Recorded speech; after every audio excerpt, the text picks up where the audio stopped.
स्वतंत्रता आयोग द्वारा जनहित में जारी।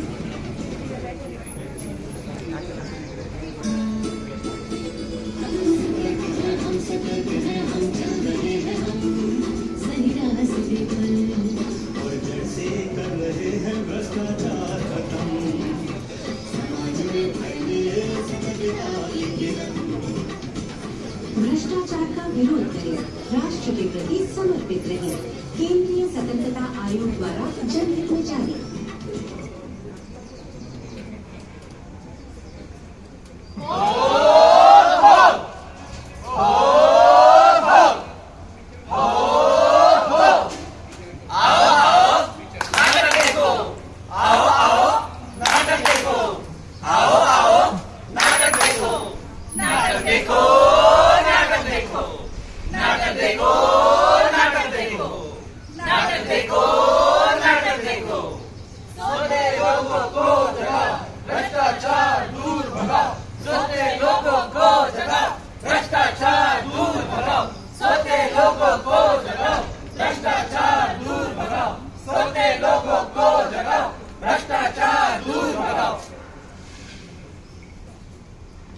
नमस्कार दोस्तों, केंद्रीय सतर्कता आयोग के निर्देशानुसार एनसीएल का प्रशासन विभाग हर साल नवंबर के पहले सप्ताह में सतर्कता जागरूकता सप्ताह मनाता आ रहा है।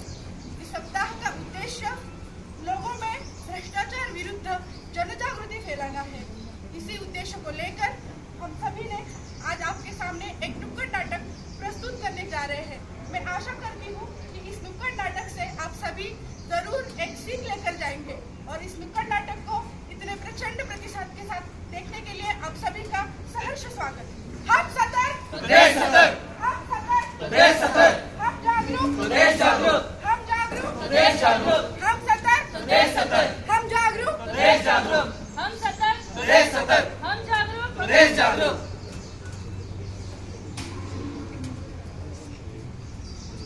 बेटी मीनल, काफी देर से मैं देख रहा हूँ तुम बहुत परेशान रहती हो, क्या हुआ? क्या बताओ पिताजी, कई दिनों से सरकारी नौकरी की तलाश कर रही हूँ। बहुत सारे इंटरव्यूज भी दिए पर कुछ हो ही नहीं रहा। आप तो जानते ही हैं हमारे देश में भ्रष्टाचार कितना फैला हुआ है। जिसकी पहचान होती है बस उसी को बड़ी आसानी से सरकारी नौकरी मिल जाती है। मुझे तो लगता है ये भ्रष्ट तंत्र मेरे सपनों का गला घोट रहा है और मैं बेबस कुछ भी नहीं कर पा रही हूँ। बेटा मैं समझ सकता हूँ, पर तुम चिंता मत करो। ईश्वर है ना, आज नहीं तो कल तुम्हें सरकारी जॉब जरूर मिलेगी। भ्रष्टाचार हाय हाय, भ्रष्टाचार हाय हाय, भ्रष्टाचार हाय हाय, भ्रष्टाचार हाय हाय, भ्रष्टाचार हाय हाय, भ्रष्टाचार हाय हाय, भ्रष्टाचार हाय हाय। अरे कितना हाय हाय करोगे भाई? ये हाय हाय के नारे लगाने से भ्रष्टाचार खत्म होना होता तो कब का नहीं हो जाता। ये नारे लगाने से, धरने देने से कुछ नहीं होता। आप बताइए, आप में से कभी किसी ने देखा है कोई भ्रष्ट नेता, कोई भ्रष्ट अफसर कभी भ्रष्टाचार करके जेल गया हो? अरे क्योंकि जब जनता ही भ्रष्ट होगी तो भ्रष्टाचार तो होगा ही ना। अब हमें ही देख लो, हम हैं यहाँ के प्रधान। इतना भ्रष्टाचार करने के बाद भी कोई कुछ हमारा बिगाड़ पाया है? साला सिस्टम जेब में लेके घूमते हैं हम। मैं तो कहता हूँ ये हाय हाय छोड़ो, भ्रष्टाचार आओ आओ, खाओ खुजाओ, बत्ती बुझाओ। अरे रामलाल, कैसे आना हुआ आज इधर? दरअसल आपकी मदद चाहिए थी प्रधान जी। मेरी बहन ने ना पीएचडी की पढ़ाई पूरी करी है और वो अब सरकारी नौकरी करके देश की प्रगति में अपना योगदान देना चाहती है, पर बहुत सी कोशिश करने के बावजूद भी उसे सरकारी नौकरी नहीं मिल पा रही है। इसी कारणवश वो आजकल परेशान सी रहती है। तो सोचा आपका तो समाज में इतना रुतबा है, मेरी बहन के लिए भी कुछ सोचिए ना प्रधान जी। अरे रामलाल, इतनी सी बात के लिए परेशान हो रहे हो? पहले आ जाते हमारे पास। एक वरिष्ठ सरकारी अफसर है मेरी पहचान में, जो कुछ पैसा ले देकर तुम्हारी बहन की नौकरी की समस्या को चुटकी में हल कर देंगे। अरे वाह प्रधान जी, आपने तो हमारी चिंता ही दूर कर दी। वैसे कितने पैसे देने पड़ेंगे? ज्यादा नहीं, 20 लाख का जुगाड़ कर दो। अरे प्रधान जी, आप तो हमारे घर के हालत जानते ही हो, इतना तो हमसे नहीं हो पाएगा, कुछ तो कम कीजिए। देखो भाई रामलाल, आजकल सरकारी नौकरी का इतना तो रेट चल ही रहा है, और फिर नीचे से लेके ऊपर तक सबको चढ़ाना पड़ता है भाई। सबको खिलाना पिलाना पड़ता है, सबका मुंह बंद करना पड़ता है। और फिर ये पैसा मैं मेरे लिए थोड़े ही मांग रहा हूँ।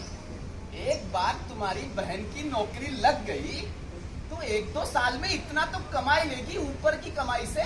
फिर भी पिताजी, अब तो पिताजी भी रिटायर हो चुके हैं और जो भी रिटायरमेंट का पैसा आता है वो माँ के इलाज में और थोड़ा बहुत घर खर्चे में चला जाता है। इसमें अगर आप कुछ कम करोगे तो आपका ये एहसास हम जिंदगी भर नहीं भूलेंगे।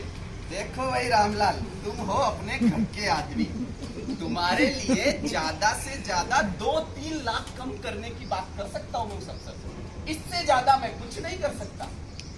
ठीक है प्रधान जी, लेकिन 17-18 लाख में काम हो जाएगा ना? हाँ, उसकी तुम चिंता मत करो, उसकी सेटिंग में बराबर लगा दूंगा। तुम तो आज पिताजी से जाके बात करो और पैसों का इंतजाम करो। कुछ भला उस अधिकारी का, कुछ भला हमारा। करो भला तो हो भला। जी प्रधान जी। पिताजी, पिताजी, पिताजी, अरे क्यों पुकार रहे हो बेटा, क्या हुआ? पिताजी खुशखबरी है, अब दिल्ली की नौकरी पक्की समझो। मैं अभी प्रधान जी से मिलकर आया हूँ। उन्होंने कहा है कि वो अपनी दीदी के लिए किसी सरकारी संस्थान में नौकरी दिलवा देंगे। उनके जान पहचान के कुछ अफसर है जो ऐसा पैसा ले देके ऐसे काम करते हैं। ये तो तूने अच्छी खबर दी बेटा। वैसे प्रधान जी ने कितने पैसे मांगे? 2 लाख, 3 लाख? नहीं पिताजी, पूरे 17 से 18 लाख तक का इंतजाम करना होगा हमें। क्या 18 लाख? इतने पैसे कहाँ से लाएंगे बेटा? मैं समझ सकता हूँ पिताजी, लेकिन दीदी के भविष्य का भी तो सवाल है। तो सोचा अपनी गांव की जमीन है ना, उसमें हम बेचते तो।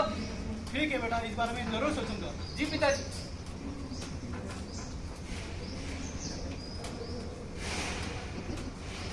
क्या करूं मैं? पिताजी और भैया रिश्वत देकर मुझे सरकारी नौकरी दिलवाना चाहते हैं। अब उन्हें कैसे समझाऊं? रिश्वत देकर नौकरी पाना मेरे आत्मसम्मान के खिलाफ है। कितनी बार बोला दोनों को, मगर दोनों मानते ही नहीं। मेरी तो कुछ समझ में ही नहीं आ रहा है। हाय मीनल, कैसी हो? बड़ी परेशान लग रही हो।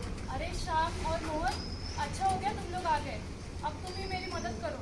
क्या हुआ मीनल? तुम तो जानते ही हो, मैं कई दिनों से सरकारी नौकरी की तलाश कर रही हूँ। बहुत सारे इंटरव्यूज भी दिए, पर कुछ हो ही नहीं रहा।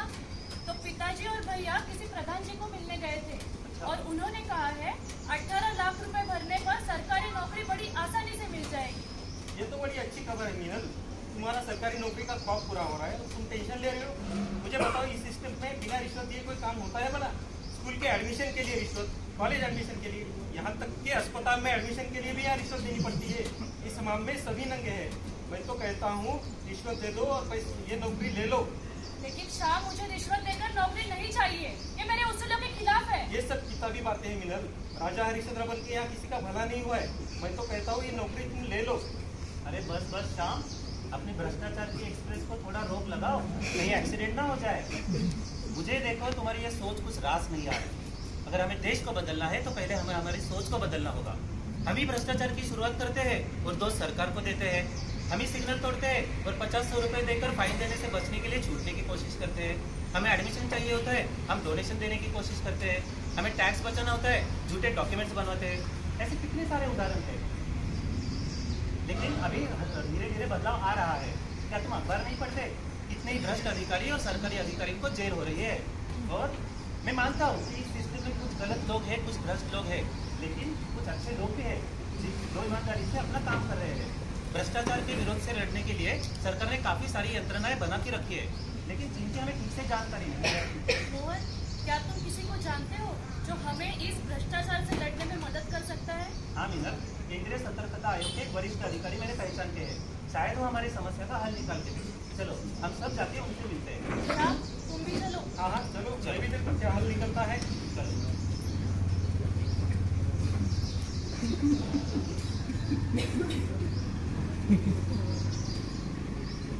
नमस्ते महाजन सर। अरे नमस्ते मोहन, कैसे हो? मैं बढ़िया सर, आप कैसे हो? बस बढ़िया। बोलो बोलो, क्या बात है? सर दरअसल ये मेरे दोस्त है, ये मीनल है। अच्छा, नमस्कार। और ये काम है।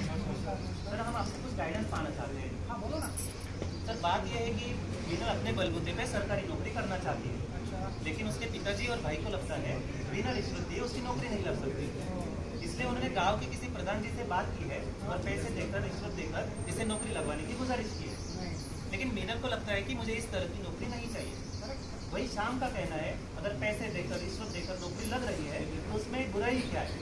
अब आप ही बताइए सर, ऐसे में हम करें तो करें क्या? शाम, मुझे लगता है आप इस सिस्टम से नाराज हो। हमारे समाज में जिसके पास पैसा होता है उसको प्रतिष्ठित माना जाता है, लेकिन ये बेईमानी से कमाया हुआ जो पैसा रहता है ना, वो ज़्यादा दिन साथ नहीं रहता। वो तो है सर। हमारी सरकार ने ऐसी कई योजना बनाए, कई कायदे बनाए हैं कि जिसकी सहायता से हम भ्रष्टाचार पे पूरा कंट्रोल पा सकते हैं। सीवीसी है, सीबीआई है, इनकम टैक्स डिपार्टमेंट है, ईडी है, ये सब डिपार्टमेंट भ्रष्टाचार के खिलाफ बहुत बढ़िया काम कर रहे हैं, ईमानदारी से काम कर रहे हैं। और अभी रिसेंटली हमारे केंद्र सरकार ने पीडीपी जैसा एक नया रेजोल्यूशन पास किया है, जिसके सहायता से कोई भी भ्रष्ट कर्मचारी की आप आसानी से नौकरी कर सकते हैं। माफ कीजिए सर, लेकिन इससे पहले भी सरकार ने बहुत सारे कानून लाए हैं, लेकिन उन कानूनों का सहारा लेकर, जैसे आरटीआई ही ले लीजिए, आरटीआई का सहारा लेकर कितने एक्टिविस्ट ने कंप्लेंट किए, लेकिन बाद में क्या होता है कि उनको परेशान किया जाता है। कई बार हमने सुना है कि उनका मर्डर भी किया जाता है। तो कल हम पीडीपी का सहारा लेकर कुछ एप्लीकेशन करेंगे या कंप्लेंट करेंगे तो फिर हमारी जान को भी खतरा हो सकता है। तो ये खतरा हम क्यों बोलते हैं? ये आपकी क्षमता रास्ता है शामिल, लेकिन क्या है, देखो ये पीडीपी की खासियत है, जो भी आदमी कंप्लेंट करेगा उसका नाम पूरी तरह से गोपनीय रखा जाएगा। और कंप्लेंट करना भी काफ़ी आसान है। उठाओ फोन, घुमाओ टोल फ्री नंबर, या वेबसाइट पे जाके कंप्लेंट करो, या अपना खत लिख के कंप्लेंट करो, बहुत आसान है कंप्लेंट करना। और एक बार कंप्लेंट सीबीसी के अधिकारी के हाथ में गई तो उस भ्रष्ट कर्मचारी की गिरफ्तारी या उसकी तहकीकात पक्की है। हाँ सर, मैं आज ही पीडीपी का सहारा लेकर सीबीसी को अपनी कंप्लेंट दर्ज करवाती हूँ। जरूर करो बेटा, और आप उसकी मदद करो। कुछ भी लगेगा तो मेरे पास आना आप। हाँ please, all the best, all the best, all the best. बहुत बहुत शुक्रिया। Thank you.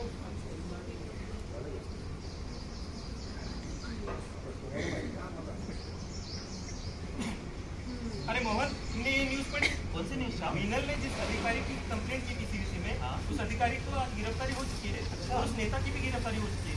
तुम सही कहते थे मेरे दोस्त, और मैं गलत। हमें भ्रष्टाचार का सहारा सब कानूनों के सहारे करना पड़ेगा।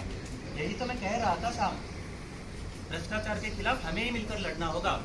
हमें प्रण लेना होगा कि हम ना ही रिश्वत देंगे और ना ही कभी रिश्वत लेंगे। हम अच्छे अधिकारियों और ईमानदार अधिकारियों के साथ रहकर उनका हौसला बढ़ाएंगे।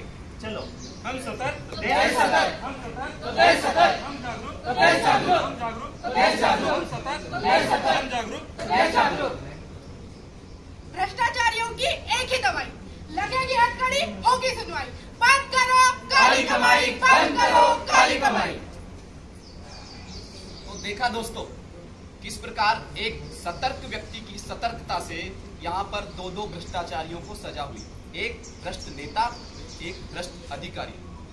आप सभी से भी ये गुजारिश है, जो भी यहाँ ये नुक्कड़ नाटक देख रहे हैं, उन सबसे गुजारिश है कि अपने आसपास ऐसा कोई भी भ्रष्टाचार से संबंधित मामला अगर यदि आप देखें तो आप इसकी जानकारी सीबीसी को जरूर दें। सीबीसी ये इंश्योर करता है कि आपकी जानकारी गोपनीय रखी जाएगी।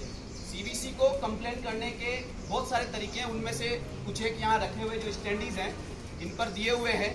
साथ ही साथ एक सीबीसी का टोल फ्री नंबर भी है, आप टोल फ्री नंबर पर फोन करके भी आपकी शिकायत दर्ज करवा सकते हैं।